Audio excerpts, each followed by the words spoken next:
Is there any component that like you think AI is going to affect the way that you do things at all?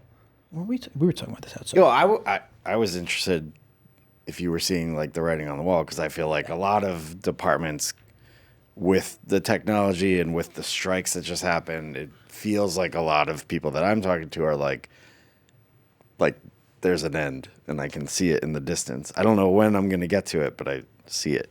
I have one real like on-set experience with like how quickly they were able to decide that they'll just fix it later. Right? You know, the fix it in post sort of thing. It's kind of hard when you're like sliding cars and burnouts and all this. But when, because all the elements are moving so much, it's like, well, how do you track this thing? We weren't planning to do it with any sort of CGI or anything like that. But how quickly they were just like, yeah, we'll fix it. I'm like, whoa. I'll tell you about that in a second. But just sitting at home, saw a TV commercial of it was a Hyundai, maybe one of the electric Hyundais, driving on some random road that I couldn't tell where the hell it was, and it's like changing color as it gets closer and closer and closer. I go, oh, that's a fake car. It looked pretty good. And then like it drove past camera, and then it's like in the studio or like a studio setting, and it's changing color. And I go, oh, that whole car commercial was fake. And I was like, you know, they Gran Turismo'd it or whatever. You know, it's all just like, and I'm like, well, you know, if they just really wanted those 2 shots, they didn't really need us for that. I wonder how close that is. It looked, you know, my parents wouldn't have been able to know the difference. Yeah. Joey, did you shoot that one? Like, no, I didn't. So I don't. They have that car too that like the wheelbase changes the and everything, mill, and then the mill had the Blackbird. That's what Yeah. you're referencing. Everybody references this thing. It had an expandable wheelbase and track width and sensors all over it, and it was very tricky, and it did not work all the time. Ultimately, we're beyond that. I don't think that has much value anymore. That's like a cool BTS thing, but Yeah, right. It's like, you know, a guy like in this like little Formula, skeleton. you know, like a little Formula 3 looking car with like, you know, stealth fighter Yeah. pads on it, and it's like, it was weird, but like I think that you don't even need that anymore. So we did a Bentley photo ad with a Volkswagen whatever. Audi A8, because it shared the same roof and the same wheelbase. So we're doing this photo ad. We have a phase 1 photo camera in the rig. Shannon Madden's on the wheels, just like lining up the shot. And we get this photo of an Audi, and they go, yeah, but it'll be a Bentley when we're done. It's like, cool. Weird. But that's stills. Yeah. So I'm doing the Wolves movie last February, right? It's, you know, the director and DP from Spider-Man. It's John Watts and Larkin Sepul, right? They're like, they know computer-generated images better than me. We're, you know, stunt guy Casey O'Neill's like throwing a 180, and then we had these dogs, these BMW dogs. They just would not, they had no power.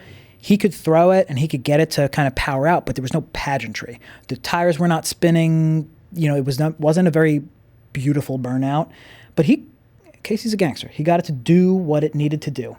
And, you know, we were all, you know, George Cottle, the stunt coordinator, and Casey and I were standing around going like, no, let's fucking do it one more time. And they're like, nah, fucking, we got it. We'll just make it more, and then it was that easy. And I was like, oh, but we're here. Right.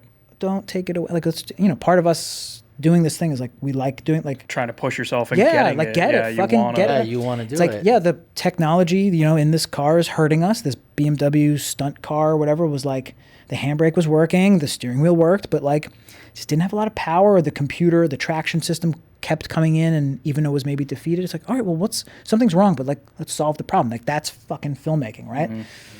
Nah, fucking, you know, I don't think that's the wrong choice. I mean, in that moment, these guys know that you don't have to overwork this crew in this moment and all this stuff, but like, they're enhancing what we did. Okay, all right, now we're in tricky territory, or it's weird, you know? Right. I don't know how far that goes. I don't want it to go any further. I don't even want that to happen. But like, Well, it's because VFX didn't have a union at the time, so they can work those guys to the fucking bone. Yeah. but like, where is the end of it though? Yeah. Like, is it next time? It's like, yeah, Joe, just line the camera up over here, and you know, you got the stopwatch out, and you go like, cool, that's enough time for that car to go away. Okay, cool. And you go, what? Did we shoot it? Like, yeah, we shot the plate.